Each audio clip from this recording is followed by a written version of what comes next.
आज की रात कोई आम रात नहीं है, बल्कि दुनिया एक ऐसी अद्भुत खगोलीय घटना की गवाह बनेगी जिसे पूर्ण चंद्र ग्रहण कहते हैं, यानी कि ब्लड मून।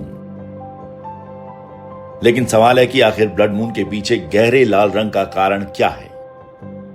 दरअसल जब पृथ्वी सूर्य और चंद्रमा के बीच आ जाती है तो सूर्य की सीधी रोशनी चंद्रमा तक नहीं पहुंच पाती। उस समय पृथ्वी का वायुमंडल एक फिल्टर की तरह काम करता है और नीली और हरी रंग की किरणें वायुमंडल में बिखर जाती हैं। लाल रंग की रोशनी मुड़कर चंद्रमा तक पहुंचती है। यही वजह है कि ग्रहण के समय चंद्रमा लाल नजर आने लगता है। यह घटना चंद्रग्रहण को अनोखा और देखने में अद्भुत बना देती है, जो सूर्य ग्रहण से बिल्कुल अलग होती है। सबसे खास बात यह है कि सूर्य ग्रहण को देखने के लिए विशेष चश्मे की जरूरत होती है, लेकिन ब्लड मून को देखने के लिए किसी सुरक्षा की जरूरत नहीं होती। इसे आप अपनी आंखों से आराम से देख सकते हैं। हालांकि एक फैक्ट यह भी है कि ब्लड मून का रंग हमेशा लाल नहीं होता है। कभी यह हल्का गुलाबी होता है तो कभी एकदम गहरा लाल। इसका रंग गुलाबी होगा या फिर एकदम लाल, यह सब कुछ पृथ्वी पर मौजूद धूल और गैस के कणों पर निर्भर करता है। खगोल वैज्ञानिकों का मानना है कि इस बार का ब्लड मून बेहद दुर्लभ और यादगार साबित होगा, क्योंकि ऐसे मौके बहुत कम आते हैं जब चांद इतना बड़ा, चमकीला और लालिमा लिए हुए दिखाई देता है। साल 2014 और 15 में लगातार 4 ब्लड मून दिखाई दिए थे, जिसे टेट्रॉड ब्लड मून कहा गया।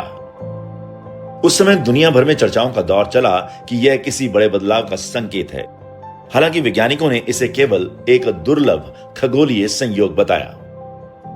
लेकिन इस बार का ब्लड मून इसलिए ज्यादा खास है क्योंकि दुनिया की लगभग 80% आबादी इसे देख पाएगी। ब्लड मून का यह नजारा भारत के साथ अफ्रीका, ऑस्ट्रेलिया और यूरोप में भी देखा जा सकेगा। एशिया में इसे भारत के साथ पाकिस्तान, बांग्लादेश के साथ सऊदी अरब, यूएई और मध्य पूर्व के देशों के ज्यादातर हिस्से में देखा जा सकेगा, जबकि पूर्वी दक्षिण अमेरिका और पश्चिमी उत्तरी अमेरिका में केवल आंशिक चंद्र ग्रहण दिखाई देगा। Bureau report, NDTV India. कुछ ही मिनट बाकी हैं, लेकिन उसके साथ साथ ये भी आपके लिए समझना जरूरी हो जाता है कि मंदिरों में क्या क्या तैयारियां हैं। इसके लिए हमारे संवाददाता अलग अलग जगह से जुड़ रहे हैं। दिल्ली के कालकाजी मंदिर से पल्लव मिश्रा जुड़ रहे हैं, लखनऊ के हनुमान धाम मंदिर से विवेक शाही, पटना के हनुमान मंदिर से सोमू आनंद, मुंबई के काली माता मंदिर से अनुज रायते, भोपाल के कृष्ण मंदिर से निहारिका। सबसे पहले पल्लव के पास चलते हैं। पल्लव, एक और विज्ञान और दूसरी तरह योग और संयोग, क्या कहेंगे आज के लिए? बिल्कुल मनोज्ञा, जो आपने कहा कि एक तरफ विज्ञान, दूसरी तरफ योग और संयोग, और बिल्कुल जैसे ही जब ये चंद्र ग्रहण लगेगा उसके बाद तमाम चीज़ें हैं वो रुक जाएंगी। खासकर जो पूजा पाठ है उसको लेकर जो है, जो ये मानता है कि जो जब सूतक लगता है, जब चंद्र ग्रहण लगता है, सूर्य ग्रहण लगता है, उससे करीब 9 घंटे पहले जो तमाम मंदिर हैं उसकी कपाटों को बंद कर दिया जाता है, पूजा पाठ को रोक दिया जाता है, कोई शुभ काम नहीं होता। लेकिन जहां मैं मौजूद हूं कालका जी मंदिर में, आपको यहां दिखाते हैं। ये एक ऐसा अनोखा मंदिर है मनोज्ञा, जहां पर चाहे सूर्य ग्रहण लगे या चंद्र ग्रहण लगे, यहां पर निर्बाध रूप से पूजा पाठ जो है वो हमेशा चालू रहती है। आप देख सकते हैं अभी भी जो है मंदिर में जो है अंदर श्रृंगार चल रहा है, माँ काली की पूजा चल रही है, और थोड़ी देर बाद जब ये मंदिर खुलेगा तो जो बड़ी भीड़ बाहर मौजूद है वो अंदर आएगी, वो यहाँ पर दर्शन करेंगे। यानी कि वो ऐसा मंदिर है जहाँ पर कोई भी ग्रहण लगे, कोई भी कुछ हो, ये मंदिर बंद नहीं होता। और ये इसके पीछे पूरी मान्यता है, माना जाता है कि ये जो मंदिर है वो इसलिए अलग है क्योंकि माँ काली हैं, इनका ऐसा प्रकोप है, इनका ऐसा प्रभाव है कि कोई भी ग्रह हो, इनकी ऐसी कृपा भी है। लखनऊ के हनुमान धाम मंदिर चलते हैं जहां से विवेक शाही जुड़ रहे हैं। विवेक, क्या देख रहे हैं मंदिर में आप इस समय, हनुमान जी के मंदिर में? जी बिल्कुल, देखा जाए मेरे पीछे हनुमान धाम मंदिर का कपाट है, आप साफ तौर पर देख सकते हैं, जो बंद पड़ा हुआ है। सूतक काल के लिए इसको बंद किया गया है और करीब 9 घंटे पहले जब चंद्रग्रहण लगता है तो सूतक काल की शुरुआत होती है। माना जाता है कि इस सूतक काल में वातावरण में कई ऐसी नकारात्मक शक्तियाँ होती है, तरंगे होती हैं जो मनुष्य को मानसिक और शारीरिक तौर पर प्रभावित करती है। इसलिए कुछ कार्यों को वर्जित किया जाता है। आप देख सकते हैं कि हनुमान धाम मंदिर लखनऊ में है, जिसके मुख्य कपाट से लेके सामने का जो द्वार है वो बंद पड़ा हुआ है। इस काल की वजह से 9:58 पर चंद्रग्रहण की शुरुआत होगी और माना जा रहा है कि इन सब के बीच में अगर देखा जाए तो ये पूर्ण ग्रहण के रूप में साल का आखिरी पूर्ण ग्रहण होने वाला है। मंदिर में सन्नाटा है क्योंकि धार्मिक कार्य, अनुष्ठान, यज्ञ ये सब बंद कर दिए जाते हैं। और अगर देखा जाए तो बिल्कुल विवेक, अभी फिलहाल सूतक काल में मंदिर बंद है। आप बने रहिए, हम लौट रहे हैं आपके पास। पटना का रुख कर रहे हैं, पटना के हनुमान मंदिर से सोमू आनंद जुड़ गए। सोमू, बताइए वहां क्या तस्वीर है? देखिए, मैं महावीर मंदिर जो कि पटना का प्रसिद्ध मंदिर है वहां पर हूं और यहां भी द्वार जो है वो बंद कर दिए गए हैं। आमतौर पर इस वक्त आरती के बाद बड़ी संख्या में श्रद्धालु यहां पर पहुंचते हैं और बड़ी भीड़ होती है, लेकिन अभी फिलहाल सभी द्वार जो है वो बंद कर दिए गए हैं क्योंकि ये पटना जंक्शन के बिल्कुल पास में है। काफ़ी प्रसिद्ध मंदिर है, दूर दराज से जो भी लोग यहां पर आते हैं, चाहे वो पटना जंक्शन भी आते हों, तो वो यहां आकर के दर्शन करना चाहते हैं, लेकिन फिलहाल वो दर्शन नहीं कर पा रहे हैं। और क्योंकि ये तमाम जो दरवाजे हैं उसे बंद किया गया है सूतक काल के लिए और कल से एक बार फिर से महावीर मंदिर की रौनक पटना में लौटने वाली है। बिल्कुल, मुंबई चलते हैं। काली माता मंदिर से अनुज रायते जुड़ रहे हैं। एक और तो गणेशोत्सव की धूम है और वहीं दूसरी ओर आज चंद्र ग्रहण, कितना असर पड़ रहा है इसका? मुंबई के शिवाजी पार्क में काफ़ी सारे मंदिर हैं। काली माता मंदिर बस मेरे बाजू में है, बट मैं फ़िलहाल जहां मौजूद हूं ये मुंबई के शिवाजी पार्क का प्रसिद्ध उद्यान गणेश मंदिर है। और आप यहां पे क्लियरली देख सकते हो कि ये वो जो मंदिर है जहां पे पिछले 10 से 12 दिनों तक काफ़ी ज़्यादा भीड़ भाड़ थी, बट यहाँ पे कल ये मैसेज डाला गया जिसमें मराठी में लिखा हुआ गया है कि आज दोपहर 12:30 से लेके रात तक ये मंदिर बंद रहेगा। इस मंदिर की अगर हम खासियत देखें तो ये काफ़ी प्रसिद्ध मंदिर माना जाता है। इनफैक्ट सचिन तेंदुलकर जिन्होंने शिवाजी पार्क से अपनी क्रिकेटिंग करियर की शुरुआत की, वो इस मंदिर में रेगुलरली आते हैं और काफ़ी ज़्यादा भाविकों की भी गर्दी और भीड़ यहाँ पे देखने मिलती है। यहाँ पे एक इंपॉर्टेंट चीज़ जो हम नोटिस करेंगे कि काफ़ी सारे भाविक अभी भी आके बाहर से गणेश जी का दर्शन लेके जा रहे हैं, पर अगर हम अंदर देखें तो जो गणेश जी की मूर्ति है या फिर अन्य जो भगवानों की मूर्तियाँ हैं इस मंदिर के अंदर, ये ना बस लाइट अंदर की डिम कर दी गई है, बट वहाँ पे उन मूर्तियों को भी एक कपड़े से ढक दिया गया है। तो एक तरीके से हम देख सकते हैं कि कैसे प्रिकॉशंस जो है मंदिर के मैनेजमेंट ने लिया हुआ है, बट ये पूरा एक ब्लैंकेट तरीके से मुंबई भर में अब तक फॉलो नहीं हुआ है क्योंकि काफी सारे ऐसे भी मंदिर है जो चालू है, सिवाय कुछ मंदिरों के जिन्होंने ग्रहण की वजह से अपने आप को बंद। बिल्कुल अनुज, बने रहिए, लौटेंगे आपके पास। मुंबई के बाद मध्य प्रदेश का रुख करते हैं। भोपाल के कृष्ण मंदिर से निहारिका जुड़ गए। निहारिका, बताइए मध्य प्रदेश की राजधानी भोपाल में क्या चल रहा है? देखिए, राजधानी भोपाल में लोगों का मंदिर में पहुंचने का सिलसिला अभी भी जारी है। मैं आपको दिखा रही हूँ तस्वीरें श्री कृष्ण प्रणामी मंदिर की, जहां पर लोग अभी भी मंदिर पहुंच रहे हैं, लेकिन मंदिर पहुंचने के साथ ही पट यहां पर जरूर बंद है। मेरे कैमरामैन आपको पट दिखा रहे हैं, पट मंदिर के बंद है, लेकिन पट के बाहर ही यानी कि मंदिर परिसर में जितने भी श्रद्धालु पहुंच रहे हैं वे सभी यहाँ पर पहुंच के श्री कृष्ण को याद कर रहे हैं और ऐसे में श्री कृष्ण के मंत्र जो है उन्हें जप रहे हैं। और इसी तरह का सिलसिला रात 12 बजे तक जारी रहेगा। चूंकि आज चंद्र ग्रहण है, ऐसे में आज मंदिर के पट दोपहर करीब 12:30 बजे से ही बंद कर दिए गए थे और उसके बाद से इसी तरह का सिलसिला जारी है। जितने लोग यहाँ पर पहुंचे हैं, ये कुछ ही देर पहले पहुंचे, जिसके बाद से इन्होंने भगवान श्री कृष्ण को, भगवान राम को, भगवान हनुमान को, सभी को याद करना शुरू किया है। आज चंद्र ग्रहण है, ऐसे में आज का दिन भी ये लोग भगवान को याद करके ही मना रहे हैं। कल की बात करें तो कल अनंत चतुर्दशी थी, भोपाल का नजारा देखने लायक था, लेकिन आज जैसे ही सारे मंदिरों के पट बंद हुए, मंदिरों में सन्नाटा छा गया था। लेकिन एक बार फिर शाम से इस तरह का रुख हमें देखने को मिल रहा है, जिसके चलते यहाँ पर सारे भक्त पहुंचकर आज भगवान। निहारिका, जो धर्म के जानकार हैं वो ये बताते हैं कि जब सूतक काल होता है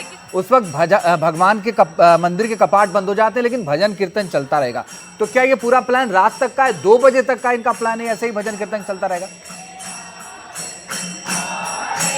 देखिए, फिलहाल तो इन लोगों का प्लान 12 बजे तक का है। इन्होंने 7 बजे से ये सिलसिला शुरू किया है जो 12 बजे तक चलेगा, लेकिन ये सिलसिला हो सकता है 12 बजे से भी ज्यादा बढ़ जाए, क्योंकि जिस तरह की आस्था, श्रद्धा यहाँ पर मौजूद सभी भक्तों में दिख रही है, उसे देखकर ये कहा नहीं जा सकता कि ये आज सिलसिला थमने वाला है। क्योंकि कुछ देर पहले यहाँ पर लोग नाच भी रहे थे, गा भी रहे थे। तो चंद्र ग्रहण को जहाँ लोग एकदम डर के साथ बिताते हैं, घरों से बाहर नहीं निकलते हैं, वैसे आज यहाँ पर कोई तस्वीर हमें देखने को नहीं मिल रही है। लोग इसे भी एंजॉय कर रहे हैं, श्रद्धा के साथ मना रहे हैं और कहने का ये है इनका तात्पर्य कि हम पट के बाहर बैठकर ही भगवान को याद करेंगे। भगवान सभी के दिलों में है, ऐसे में जरूरी नहीं कि भगवान को देखने के बाद या उनके करीब रहकर ही हम उन्हें याद करें।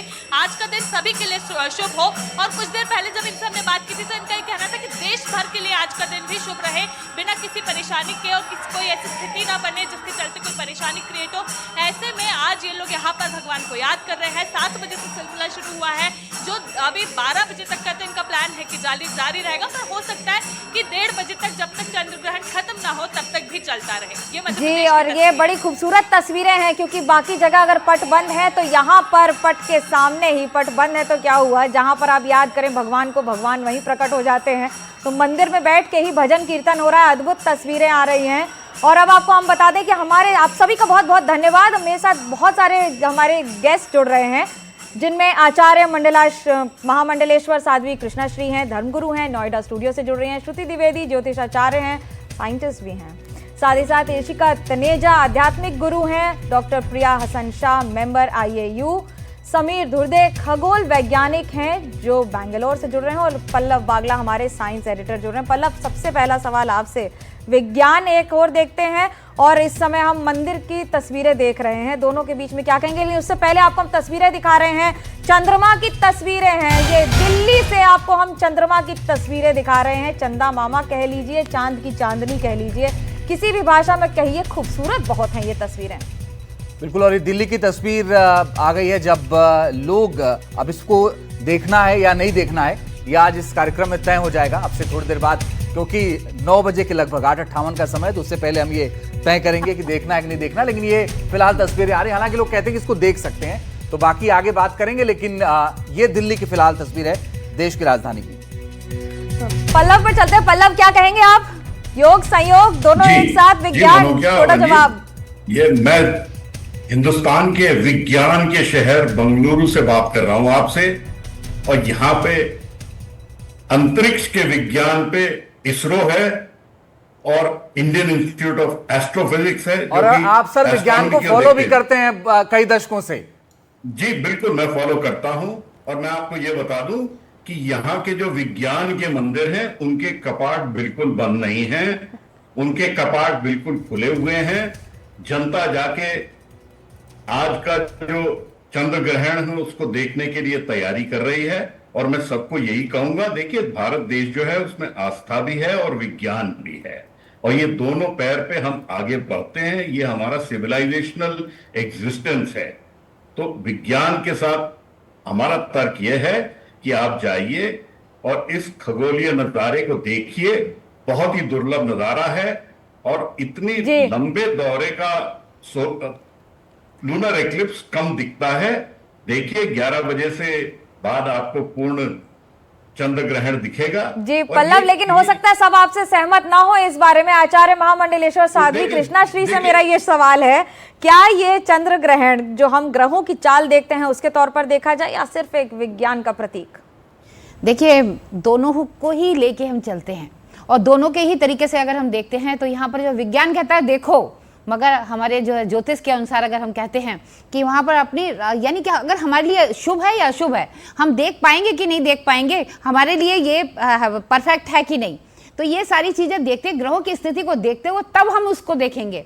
अन्यथा जो होते हैं, क्या होता है कि आप बिना, यानी कि किसी, जैसे कि कैमरे के थ्रू देख रहे हैं तब तो समझ में आता है, आप अगर डायरेक्ट देखते हैं तो आंखों पर असर पड़ता है, तो जिसकी वजह से जो है ना कहीं हानिकारक हो जाता है। इतने समय के बाद ये ग्रहण पड़ा है, वो भी पितृपक्ष जब प्रारंभ हुआ है, और ऐसे में ग्रहण का पड़ना, और वो भी 122, कोई अगर हम पंचांग उठाते हैं तो कहते हैं 125 साल है, तो कहीं 100 साल के बाद है, तो अलग अलग पंचांग के हिसाब से है, मगर है बेहद उत्तम, बहुत अच्छा है। इस ग्रहण में हमारे लिए तो बहुत अच्छा है, क्योंकि हमारे लिए तो मंत्र सिद्धि के लिए, पूजा पाठ के लिए बहुत अच्छा है। जहां तक अगर विज्ञान की बात है, तो विज्ञान वाले अगर अपने वैज्ञानिक लोग हैं, अच्छा नहीं है, किसके लिए अच्छा नहीं है? देखिए, मैं राशियों के अनुसार आप पूछ रहे हैं क्या? नहीं, मैं ऐसे ही सामान्य पूछ रहा हूं। आपने कहा मंत्र सिद्धि के लिए बहुत अच्छा है जी, पूजा के लिए बहुत अच्छा है, भजन के लिए बहुत अच्छा है, किसके लिए नहीं अच्छा है? नहीं, किसके लिए नहीं अच्छा, देखिए इस दौरान है ना, कई लोग जो होते हैं चैलेंज करते हैं, ये आस्था का देश है, और यहाँ पर अगर आप देखते हैं बड़े से बड़े, चाहे आप कितने बड़े हमारे मंत्री, प्रधानमंत्री, कोई भी, सभी जो है आस्था रखते हैं,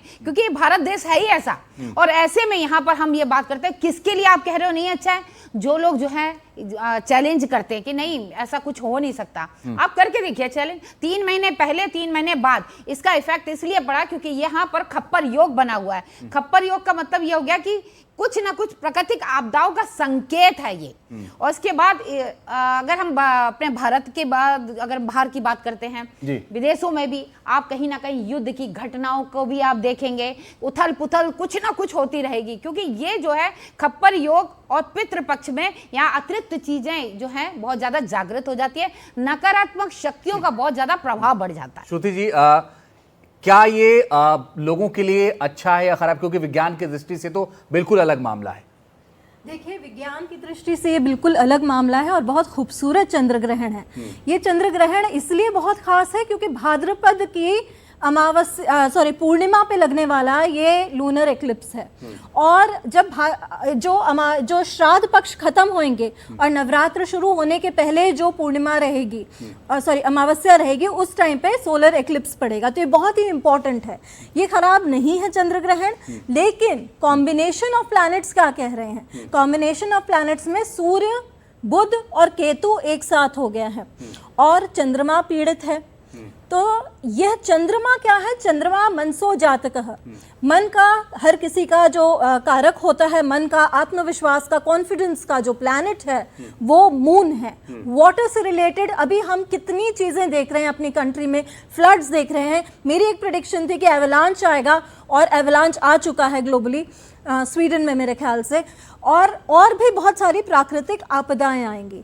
तो ये नेचुरल चीजों को, नेचुरल कैलामिटीज को, लेकिन मैम मुझे एक चीज बताइए कि आप ये कह रहे हैं कि बहुत अच्छा चंद्र ग्रहण है, तो जब आपदा आएगी, जब युद्ध टाइप की स्थिति बन जाएगी, आपने कहा आपकी भविष्यवाणी भी सही हो गई, तो फिर अच्छा कैसे है? अच्छा तो देखिए, इन्होंने आपने जो बोला अच्छा इसलिए देखिए जवाब दे दीजिए, फिर आपके पास मैं आऊंगा जवाब देने। हर व्यक्ति के लिए ये एक डिफरेंट रिजल्ट लेकर आएगा। कुछ राशियों के लिए बहुत कमाल का होगा और कुछ राशियों के लिए ये बहुत, मतलब जिसे कहते हैं, हलचल लेकर आएगा। तो कोई भी इवेंट जो कि एटमॉस्फेयर में होती है, जो कि इकोसिस्टम में होती है, उसका कहीं ना कहीं एक व्यक्ति पे पॉजिटिव प्रभाव पड़ता है तो एक व्यक्ति पे नेगेटिव प्रभाव भी पड़ता है। तो जिन लोगों पे ये नेगेटिव प्रभाव पड़ेगा वो मैंने बताया, जिन पे अच्छा पड़ेगा वो राशियां अलग हैं, उसके बारे में आगे डिस्कस करेंगे। चलिए इशिका के पास चलते हैं। इशिका तनेजा है हमारे साथ, आध्यात्मिक गुरु। आध्यात्म के तौर पर कैसे देखें इशिका इसको? आज मंत्रोच्चारण कर लिया जाए। जी मैं कुछ ऐड करना चाहूंगी, छोटी छोटी बातें हैं। सबसे पहले सर ने बोला कि कुछ मंदिर जो साइंटिफिक हैं वो खुल जाते हैं, बाकी बंद हो जाते हैं। ऐसा बिल्कुल भी नहीं है। एक्चुअली में क्या होता है कि अगर हम, पहली बात तो उन्होंने विज्ञान के मंदिर, इसरो की बात की थी, मैं आपको बता दूं, उन्होंने विज्ञान के मंदिर, क्योंकि इसरो है या फिर इस तरह की संस्थान है, उन्हें विज्ञान का मंदिर कहा जाता है। अच्छा जी, तो सबसे पहले ना मैं ये बात ऐड करना चाहूंगी, जो सनातन धर्म है ना वो साइंटिफिक ही धर्म है। उसके अंदर बाकी जो कहानी पिरोई गई है वो इसलिए पिरोई जाती है ताकि हम पीढ़ी दर पीढ़ी उन बातों को बता पाए बहुत आसानी से और सबको वो बात समझ आ जाए आसानी से, जिनको साइंस ना समझ आए। जैसे हम देखते हैं कि 3 बॉडीज का अलाइनमेंट, जो मासेस होते हैं, ग्रह होते हैं, उनका अलाइनमेंट होता है। चंद्र का जो थोड़ा सा कम होता है, सूर्य का बहुत ज्यादा हैवी होता है और बीच में अर्थ आती है, और हमारा खुद का भी मास होता है, हमारी खुद की एनर्जी होती है। तो जब हम सेंटर में आते हैं तो 2 अलग अलग अलाइनमेंट्स आपको पुल कर रहे होते हैं। तो जब वो आपको पुल कर रहे होते हैं, क्योंकि हम पूरे पानी से बने हुए होते हैं, 70% वाटर होता है, धरती में भी 70% वाटर होता है, बहुत एलिमेंट्स में पानी होता है, तो उन सब जगह पे उसका इफेक्ट आपको दिखाई दे जाता है। जैसे हम किसी भी टाइडल साइकिल्स, आपको पता है कि मून से ही डिसाइडेड होते हैं, तो वो जब आपके ऊपर एक पुल क्रिएट करते हैं तो आपके दिमाग में आपको समझ नहीं आता है क्या सही है और क्या गलत है। और वैसे भी डिस्पैरिटी होती है, क्योंकि मून का साइज कम होता है एज कंपेयर टू सन और उसका पुल ज्यादा होता है, तो आपको समझ नहीं आ रहा होता, आपके माइंड में क्योस होता है। इसलिए हम बोलते हैं कि कोई सही नई शुरुआत मत करिए, कोई डिसीजन मेकिंग मत करिए, क्योंकि उस टाइम पे आपका माइंड स्टेबल नहीं होता। दूसरे पॉइंट जो हमारे सनातन धर्म में सिखाया जाता है कि टाइम एक डायमेंशन है, एक जैसे हमारा वेट धरती पे अलग है, मून पे अलग है, हर जगह पे अलग है, वैसे समय भी एक डायमेंशन है जो हर जगह पे चेंज होता रहता है। ब्लैक होल के पास अलग होगा, ब्रह्मलोक में अलग होगा, धरती पे अलग होगा। तो जो अभी हम जब देखते हैं लूनर इक्लिप्स होता है तो हम 28 डेज का पूरा साइकिल हम देख लेते हैं उसी क्षण में, विद इन 3 आवर्स। तो वो जो टाइम साइकिल है हमें बहुत सटल तरीके से एक महीने का पूरा आभास होता है। तो जब वो एक्सपीरियंस होता है तभी हम बोलते हैं कि आप व्रत रखिए ताकि आप कुछ खाएं ना, क्योंकि वो रॉट होता है हमारे पेट के अंदर। हम बोलते हैं कि आपको ये सबसे सुंदर समय है, आप डिटॉक्स करिए। जितने मंदिर में जहाँ पे भी प्राण प्रतिष्ठा होती है, वहां पे जहाँ पे रिचुअल्स होते हैं, क्योंकि रिचुअल का कोई महत्व नहीं होता है इसलिए वो सारे के सारे बंद कर दिए जाते हैं, क्योंकि ये समय होता है सबसे सुंदर फ्रीक्वेंसी राइज करने का, क्योंकि सारे के सारे अलाइनमेंट में होते हैं, सारी फ्रीक्वेंसीज रेज होती हैं। लेकिन मुझे एक चीज बता दीजिए कि मंदिर जो बंद होते हैं, मैं ठीक है मंदिर बंद होते हैं, धर्म का मामला है, लेकिन मेरे मन में एक सवाल आया जब आप भी बोल रही थी, जिसने पूरी सृष्टि को चला दिया, चाहे वो बांके बिहारी की मंदिर हो, भगवान विष्णु की बात हो, शिव की बात हो, इन्हें संहारक कहा जाता है, क्या फर्क पड़ता है उनको ग्रहण से, क्यों बंद होते हैं फिर? नहीं, तो कारण होगा ना।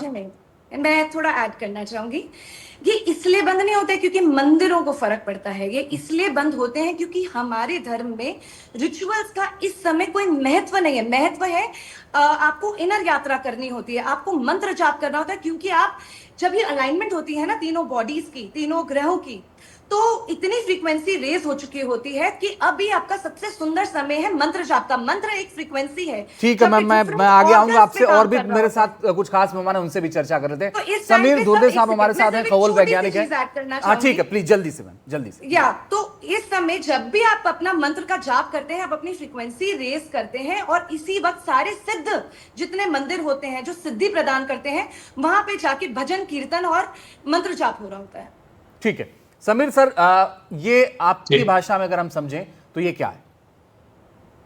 जी, मेरी भाषा में या फिर किसी भी वैज्ञानिक सोच वाले व्यक्ति की भाषा में ये एक परछाई का खेल है। और अभी जो कहा जा रहा था कि ये एक रेखा में आ जाते हैं, ये हर महीने होता है, हर पूर्णिमा को होता है। तो ऐसा कोई बात नहीं कि ये बहुत रेयर चीज है। और ये भी कहा जा रहा था कि आपदाएं आ सकती है ग्रहण होने से। आप देखिए, एक हर साल में 7 ग्रहण होते हैं, तो और कहीं ना कहीं किसी ना किसी दिन कोई ना कोई आपदा आती ही रहती है। इसका ग्रहण से अगर आप उसको जोड़ेंगे तो ऑफ कोर्स आपको कोई ना कोई घटना मिल ही जाएगी। इतना बड़ा अपना जगत है, इतनी बड़ी जगह है, तो कहीं ना कहीं कोई ना कोई आपदा तो आ ही जाएगी। तो इसका ये मतलब नहीं होता कि इसको हम ग्रहण से जोड़े, लेकिन जो मैं सुन रहा हूँ ये अच्छी बात है कि काफी लोग एक छोटा सा सवाल, इसे आज देख सकते हैं कि नहीं? लोगों की सबसे बड़ी जिज्ञासा यही है कि बिना चश्मे के, बिना किसी प्रोटेक्शन के आंखों पर आज देख सकते हैं कि नहीं? बिल्कुल देख सकते हैं। ये सूर्य ग्रहण से बहुत अलग होता है। उन्होंने पहले ही साफ कर दिया कि वो तो पूर्णिमा 15 दिन घटते हैं, चंद्रमा 15 दिन पड़ते हैं, तो उनका ये कहना है कि ये कोई अलग नहीं है, वो ये कह रहे हैं कोई अलग नहीं है। प्रोटेक्शन के लिए कि आपकी यूवी रेज कोई नुकसान ना करें। नहीं, वो कह रहे हैं देख नहीं, इसमें से कोई यूवी रेज नहीं आती है। ये जो प्रकाश है, सूर्य प्रकाश में यूवी रेज रहती है। इसमें तो इनफैक्ट उल्टा होता है, चंद्र पर जो प्रकाश गिरता है वो पृथ्वी के वातावरण के थ्रू जाते हुए उस पे अल्ट्रावायलेट हो या फिर जो नीले रंग की, हरे रंग की, बैंगनी रंग की किरणें हैं वो स्कैटर हो जाती है, और चंद्र पर आपको लाल सा प्रकाश गिरता हुआ दिखता है। इस वजह से थोड़ी सी एक लालिमा आपको चंद्र पे दिखाई देगी। चंद्र पूरा गायब नहीं होता है, और इस वजह से उसमें से तो कोई अलग से रश्मियां तो अपने आप आएंगी नहीं, और कोई गलत रश्मियां भी हमारे आंखों पर नहीं पड़ेंगी।